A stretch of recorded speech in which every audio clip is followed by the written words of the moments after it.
va parler d'une équipe qui a le plus bougé de cette intersaison avec un énorme pari et un pari français. Rudy Gobert a donc rejoint il y a quelques semaines, quelques mois même, la franchise des Minnesota Timberwolves. On va pas revenir sur son arrivée, etc. On va surtout parler et se projeter sur la saison des Timberwolves parce que ça change beaucoup de choses. Commençons par le bilan de la saison dernière avec une équipe qui s'est qualifiée du côté des playoffs tout simplement et qui s'est fait battre par les Grizzlies après une qualification remarquée pour les playoffs en play-in. On s'en souvient bien sûr avec Pat Beverley, incroyable célébration à la D-Wade, comme on l'aime l'appeler. Memphis s'est imposé donc 4-2, bilan de 46 victoires, 36 défaites.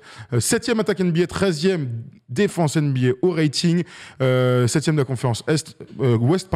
Une équipe qui est en pleine progression, une équipe qui a mis beaucoup de choses en place, une équipe enthousiasmante de plein de points. Ça donne une intersaison, je vous le disais, assez incroyable puisque Pat Beverley est parti, mais Rudy Gobert est arrivé. Malik Beasley aussi est parti. Josh Okogie est parti aussi. Lyman Vanderbilt aussi. Et Greg Monroe, plus anecdotique. Regardons l'arrivée de Rudy Gobert et aussi d'Austin Rivers, et de Bryn Forbes, et de Kyle Anderson. Ça, c'est des choses qui nous intéressent. Et Garza, bien sûr, à l'intérieur. Messieurs, énorme progression pour cette équipe de Minnesota qui, avec l'arrivée de Rudy Gobert, s'offre, Thomas, des chances d'espérer de voir très haut dans la conférence Ouest. Ah, mais c'est le but, en le faisant venir, forcément. Voilà, maintenant, ils montrent leurs ambitions, en tout cas. Ils prennent des risques. Voilà, ils ont fait un choix en prenant Rudy. Et on est tous très curieux de voir comment ça va fitter avec Towns, enfin avec tout le monde. Et on est très content aussi de le voir dans une nouvelle franchise, sur un nouveau départ, parce que voilà, au Jazz, il a fait le tour pour moi. Voilà, ils ont essayé, ça n'a pas marché. Et moi, je suis très content qu'il atterrisse là-bas, en tout cas. J'aime les franchises, je l'avais dit avec Cleveland, qui avait attiré Donovan Mitchell. J'aime les franchises qui forcent le destin un petit peu. Et j'ai l'impression que c'est ce que tentent les Timberwolves. Je pense que sur le marché de cet été, il n'y avait pas 60 000 coups à faire. Et il y avait Rudy à faire. Et ils ont tenté ce pari de jouer grand. Ça nous rappelle les Olajuwon Sampson, ça nous rappelle Duncan Robinson, évidemment. Alors, c'est un basket d'un autre temps, mais c'est un basket qui a marché, ou presque en tout cas. C'est un basket qui, pour moi, ça reste un basket qui peut exister, où on peut peut-être prendre le contre-pied de ce qui se fait depuis longtemps. Mais pourquoi pas? En tout cas, j'aime le pari de tout de suite donner à Karl Anthony Towns et aussi à Anthony Edwards le fait de dire, OK, je vous amène un mec pour avoir un step-up direct, un step-up d'abord défensif. On a vu 13e défense. Je pense que si on veut avoir l'ambition des Timberwolves pour jouer au moins, pour moi, sur cette année-là, une demi-finale de conf, faut être au moins dans le top 10 des meilleures défenses NBA. Tu ramènes Rudy Gobert, pour moi, tu te donnes des chances déjà d'avancer très vite cette saison-là. Moi, c'est le signal que j'aime bien aussi, comme tu dis, c'est le signal envoyé à Edwards et à Towns. On croit en vous, les gars, on vous a drafté, on croit vraiment en vous, on va vous ramener un mec. Maintenant, il va falloir, on va lâcher des tours de draft pour ce mec, tout ça, voilà.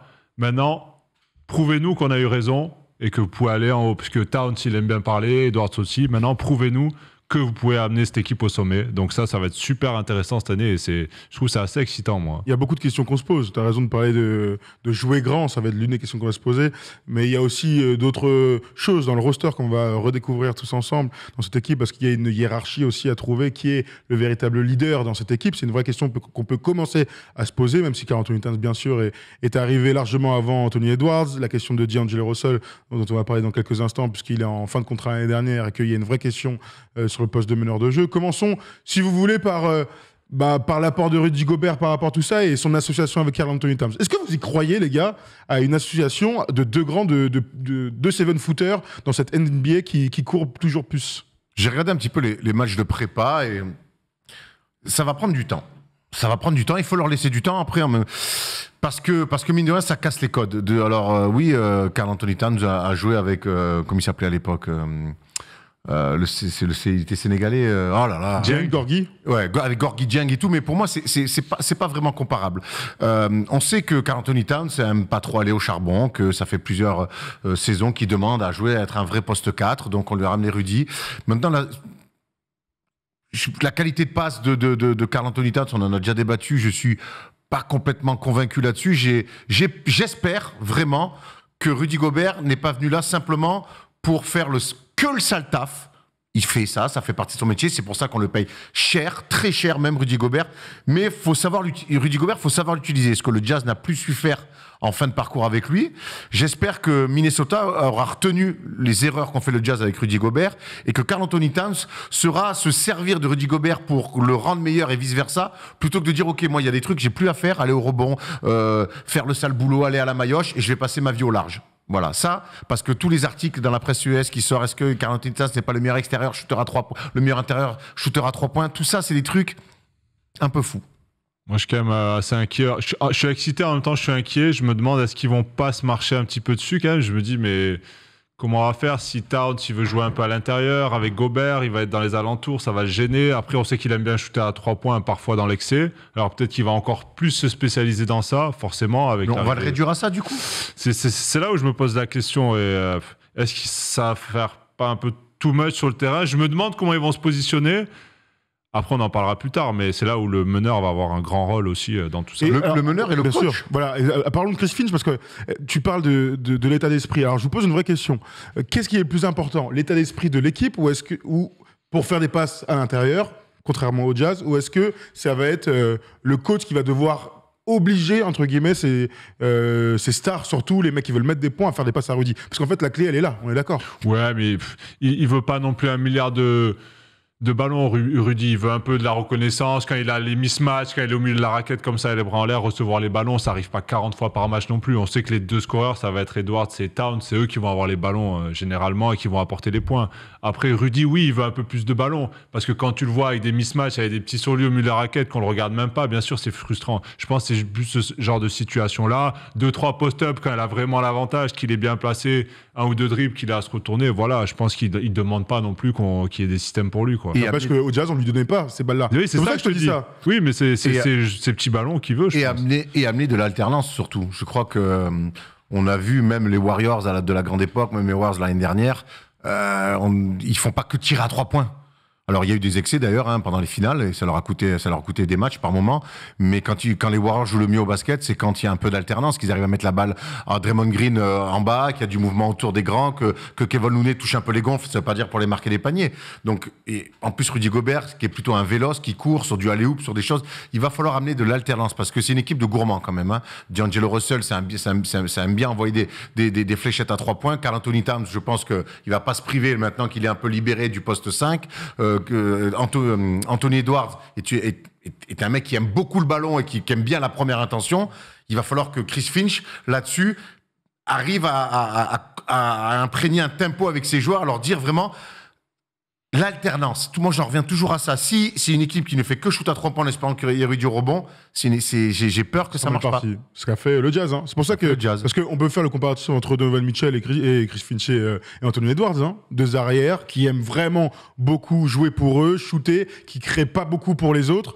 Donovan Mitchell, il faisait 0 passe. On se souvient de ce fameux alley-oop en playoff qui avait fait beaucoup parler parce qu'enfin il avait fait une passe dans un match à Rudy. Mais Anthony Edwards, j'espère qu'ils se rendent compte aussi. Tu sais, on peut aussi le tourner comme ça, de la chance qu'ils vont avoir d'avoir un gars point d'ancrage, grand, qui va faire le sale taf, comme tu disais. J'espère qu'ils vont s'en rendre compte, toutes les superstars, là, entre guillemets. Ça, c'est la bonne vision. Je pense que Kat, avec son expérience, s'en rend compte.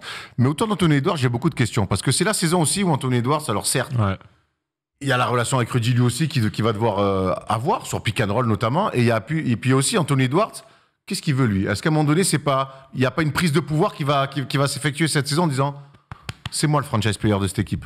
C'est pas Karl Anthony Towns. On sait que c'est un ambitieux, on sait que c'est un caractériel aussi. Et ça, il y a pas mal d'interrogations sur est-ce que c'est pas la saison où Anthony Edwards va prendre le pouvoir? Alors, question, Thomas. Tu es Chris Finch, tu es au directoire des Wolves. Est-ce que tu commences déjà à poser les pierres d'une prise de pouvoir d'Anthony Edwards? Ah, clairement, pour moi, c'est l'avenir de la franchise. Plus que Towns, évidemment, c'est ça la question. Ouais, clairement, pour moi, c'est un joueur qui n'a pas de limite. Quand je le vois jouer, je me dis, waouh, il a un physique incroyable. Il peut shooter à 2, à 3, il est capable de pénétrer. Il est joueur, il a un peu tout le bagage technique, je trouve. Après, maintenant, moi, je suis un peu inquiet en même temps. Je me dis, OK, ils sont un peu jeunes encore, surtout lui. Est-ce qu'il va pas vouloir aussi briller? Est-ce que sa priorité, c'est vraiment de gagner? Parce que pour gagner, parfois, il faut partager un peu le gâteau, c'est-à-dire faire un peu moins de stats, peut-être. Est-ce qu'il en est là en ce moment de sa carrière? Est-ce qu'il a envie Peut-être que lui, là, il s'est entraîné tout l'été, il se dit ah, je veux tourner à 30 points, moi cette année, je veux tout démonter. Est-ce qu'il est vraiment dans l'optique, ok, il y a Gobert, il va falloir un peu partager le ballon, il y a Russell, il y a Towns. Moi, c'est la grosse interrogation que j'ai sur lui, mais pour moi, il est immature. Hein, voilà, j'atteste il est un peu les immature, c'est pour ça que je dis qu'il a... Non, pas les pourcentages, les posts sur Instagram. Oui, d'accord, mais... Non, c'est pas l'immaturité, c'est quoi ça? Parce que je suis sympa pour pas dire que c'est un gros con. Hein, c'est un vrai talent. Moi, je le trouve encore trop jeune pour qu'on lui file les clés. Moi, je pense que d'ici 2 ans, la logique basket fera que il prendra le contrôle. S'il arrive à ce que... s'il pète pas les plombs et qu'il fait pas des phases incroyables, je pense que c'est un talent supérieur qui devrait logiquement... À Towns Karl Anthony Towns, qui devrait prendre la place de numéro 1. Un talent supérieur à Towns. Ah ouais. Je pense. Okay. Moi, je le vois vraiment. Je pense maintenant. Depuis que je l'ai vu dans la ligue. Je suis étonné que vous disiez ça. Maintenant, venir le voir aujourd'hui, alors que tu tentes de parier Twin Towers avec Rudy, venir lui dire, en fait, c'est toi. Même cette saison, même si c'est en janvier, lui dire, c'est toi l'option numéro 1, c'est le meilleur moyen de mettre un coup de lance-flamme dans le projet. Alors que tout le monde est bien. On rappelle, Towns a signé son contrat de 120 millions. C'est ça qu'en termes de signal, ce serait très étonnant qu'on ait un coach là. La question, la hiérarchie, il va falloir les tenir. Après, il y a un autre truc, c'est que faudrait vraiment qu'il soit débile pour arriver avec ce type d'état d'esprit, alors que enfin les Wolves ils vont en play-off avec Towns en numéro 1, avec tout ce qu'ils ont connu. Capable avec le recul d'analyser tout ça. Je sais pas, il est allé en play-off. Tu te souviens de la fête qu'ils ont fait dans le stade? Ouais, surtout Beverly. Ouais, mais les supporters, c'était un truc de ouf. Hein. Moi, je suis pas en train de dire que Edwards il est largement au-dessus de Towns. Je dis juste que je pense que supérieur. Voilà, que la franchise. C'est un personnage, il est flashy, il a toutes les qualités aussi. Il a une marge de progression, en fait, je trouve. Moi, c'est ça surtout qui marche chez lui, c'est que je trouve qu'il a vraiment une marge de progression impressionnante pour moi dans son jeu. Que ce soit à 3 points, dans ses choix, il a un physique incroyable. Franchement, il n'y a pas beaucoup de physique comme lui dans la ligue. C'est une bombe humaine. Hein. Puis il est costaud sur les pull-ups, tout ça. Je le vois vraiment évoluer. En tout cas, s'il bosse comme il le dit, il a l'air d'être assez sérieux et de s'entraîner. Après, là-haut, je ne sais pas si ça tourne correctement. Il est très bon acteur, ça on peut pas lui enlever. Versus Bo Cruz. Bon, très bien. En tout cas, dites-nous dans les commentaires ce que vous en pensez de la prise de pouvoir de Karl Anthony Towns, enfin d'Anthony Edwards sur Karl Anthony Towns. Oui, je l'ai vu. Il y a une petite info là. Facundo Campazzo va signer aux Mavs. Voilà. Une petite info là comme ça que je vous donne en passant. Le Partizan Belgrade en rêvait. Tout à fait. Ils vont continuer à rêver du coup. Oui, absolument. Il aurait dû retourner en Europe. Moi, ça fait toujours. Ouais, attends, s'il va au Mavs. Ça fait toujours un peu. Les mecs comme ça, DJ Barrel, ça fait toujours un peu de peine. Tu vas comparer. Je dis pas que je les compare, je dis qu'ils les aiment, les petits mecs comme ça. Barrel, il a 2 Campazzo, là, je sais même plus comment on dit, dans les jambes. Alors que je l'aime beaucoup. Hein. Mais on a vu qu'il était limité. Et dès que ça arrive en playoff, il joue quasiment plus. Mais même en saison régulière. Moi, je l'adore. Alors qu'en Euroleague, il nous régale. Ouais, voilà, en Euroleague, il nous relègue. Moi, je préfère le voir au Real Madrid, là, en train de nous régaler en semaine. Partisan, gros, Partisan, c'était chaud. C'était génial. Là, on sait comment ça va se passer. Il va jouer quelques bribes de minutes par-ci par-là. En playoff, il va plus jouer. Bon, voilà, c'est un peu triste. Bon, très bien. Les amis, j'ai envie de vous dire, accueillons Joe, le bon vieux Joe, parce qu'il a envie d'ouvrir un chapitre qui m'intéresse énormément. Salut Joe. Yeah, salut. Tu vas bien? Salut Joe. Salut. Ça va les gars? Ça va, tranquille? Pémard, tranquille, oui, t'es en peignoir et tout, tranquille. Lundi 22h, 23h, on est ensemble toujours. Je voulais te poser une question, je voulais qu'on aille sur le chapitre du meneur de jeu. Tu as vite fait commencé à discuter de tout ça. D'Angelo Russell est donc le titulaire du poste du côté des Wolves. Je te pose la question, cher ami, est-ce que c'est l'homme qu'il faut à cette équipe pour continuer à progresser? Moi, je te répondrai directement que non. Parce que... En fait, il y a tellement de choses qui dépendent de lui cette année. Je pense que pour qu'ils aillent loin, ça va dépendre de la forme, la régularité en fait d'Angelo Russell.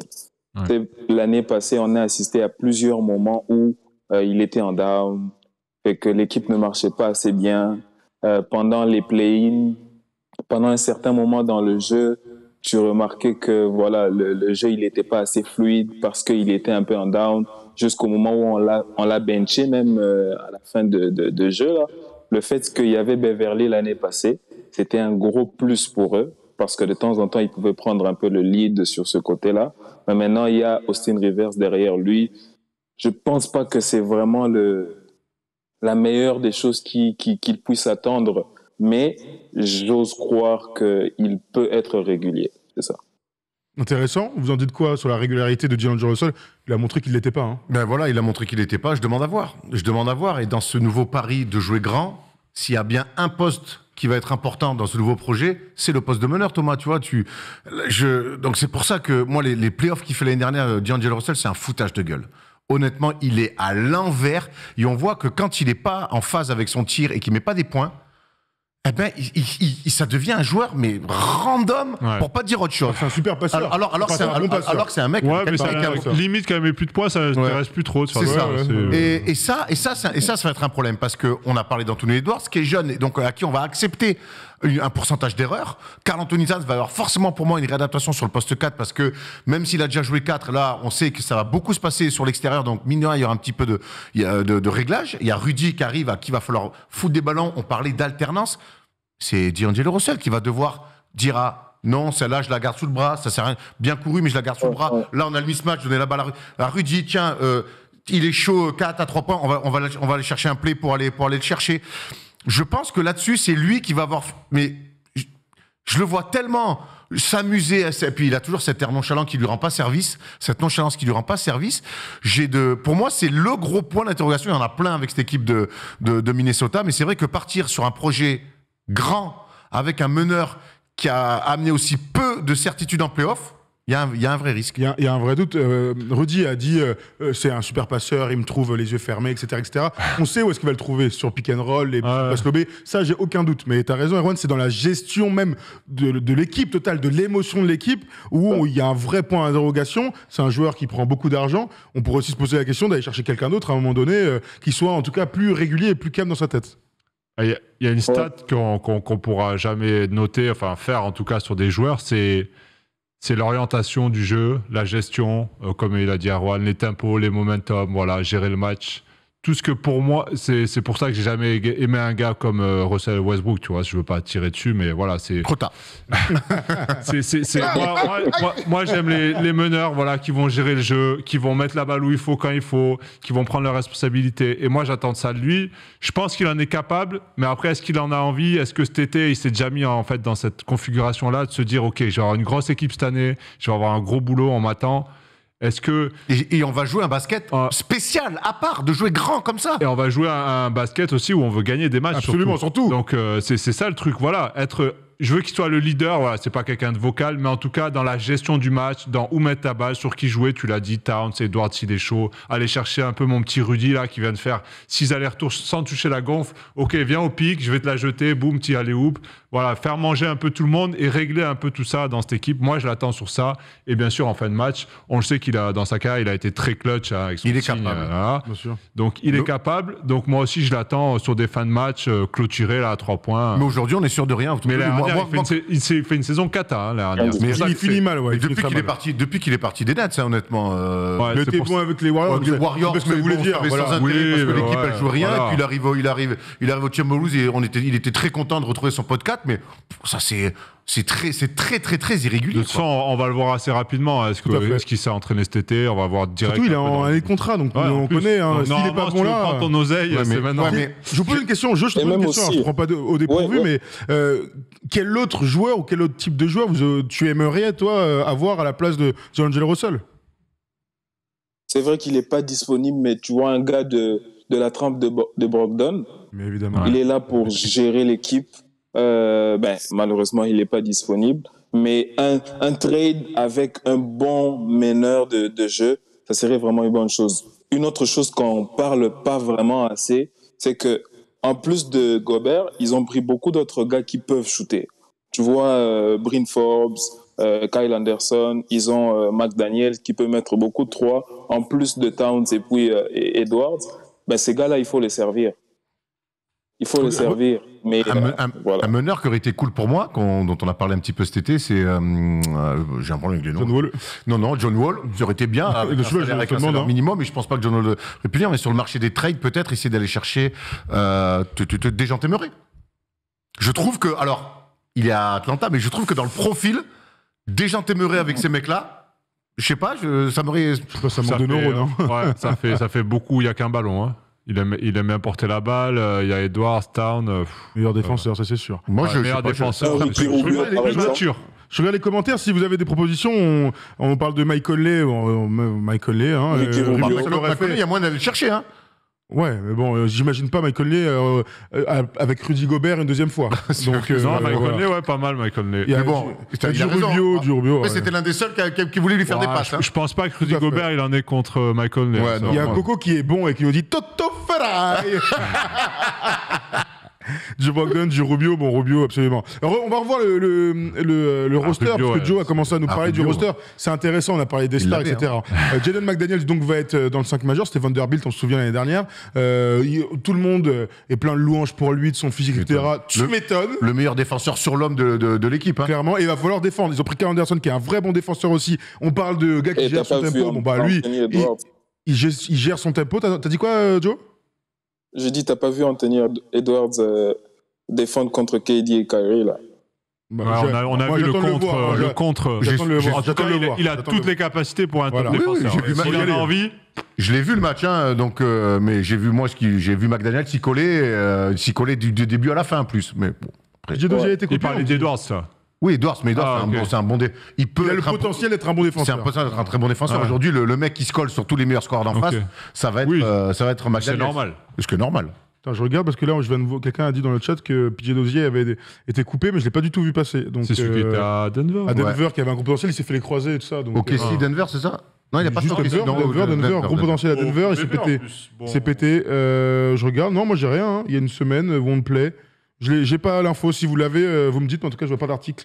Il y a Taurean Prince, tu peux me remettre, s'il te plaît, le roster. Taurean Prince, Austin Rivers, qui va continuer sa petite carrière, là. Journeyman. Voilà, absolument, mais de l'expérience sur un poste de meneur de jeu où il va y avoir peut-être des minutes, hein, si John Russell continue de rater quelques matchs, etc. Du Noel, du Forbes, du Moore Junior, on l'a dit. À l'intérieur, Nasrid, que tu aimes bien, Erwan, Ouais, là. j'aime bien. Et Garza qui a taffé pendant cette pré-saison. C'est un très beau roster. C'est un très beau roster. Il y a beaucoup de choses à dire. On arrive maintenant au moment, et tant attendu, des espoirs pour cette équipe. Parce qu'on est bien mignon, on a l'impression que ça va plutôt bien marcher. Donc une qualification en play-off me semble nécessaire, assurée, entre guillemets.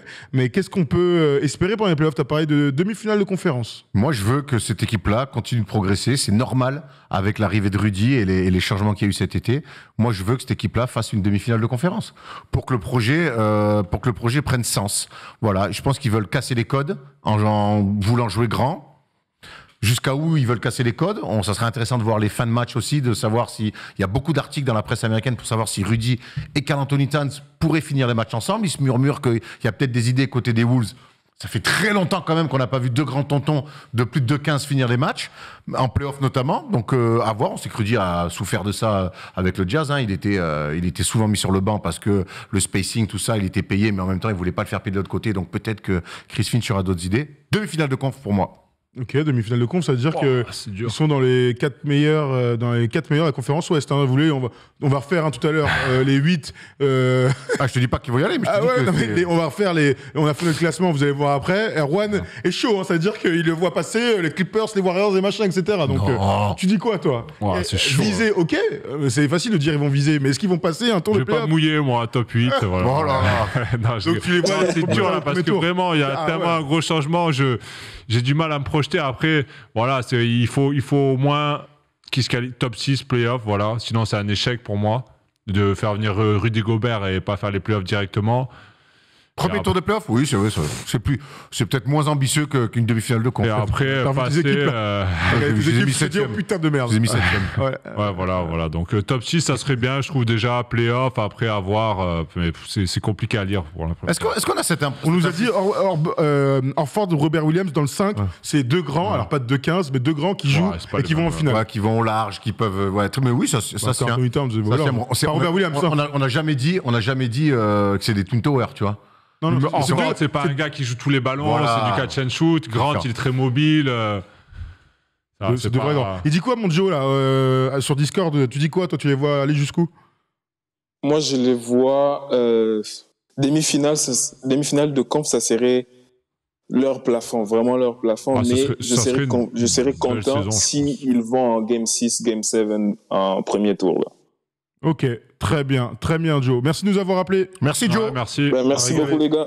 Merci Ciao, ciao. Joe, tu rappelles Ciao. quand tu veux hein, et vous nous appelez bien sûr sur Discord. Voilà pour les Wolves, on va suivre avec beaucoup d'attention, ça fait partie des petites équipes du League Pass, ça, on va les suivre à fond pour Rudy bien sûr, pour voir s'il va avoir les fameux ballons, pour voir l'évolution du duo entre Towns et Anthony Edwards. Voilà pour Minnesota, on va pouvoir se projeter sur une autre équipe et pas des moindres, hein, puisqu'elle était championne il y a 2 ans, les Milwaukee Bucks.